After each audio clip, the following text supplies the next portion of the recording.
আলাইকুম। আজকে আমার চাচা আমার দোকানে এসেছে।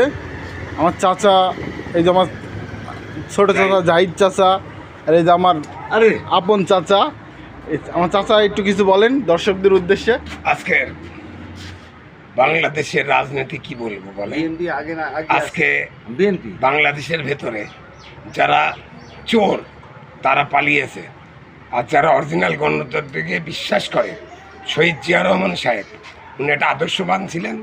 দেশ নেত্রী বেগম খালেদা জিয়া কোকো মারা গিয়েছে, তারেক রহমান লন্ডনে আছে, আমি তাকে স্যালুট জানাই।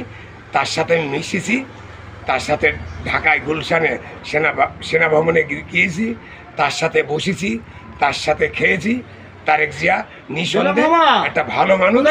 আর আজকে বলি, বাংলাদেশের হাল ধরলে একমাত্র বিএনপি ছাড়া কেউ হাল ধরার ক্ষমতা নেই।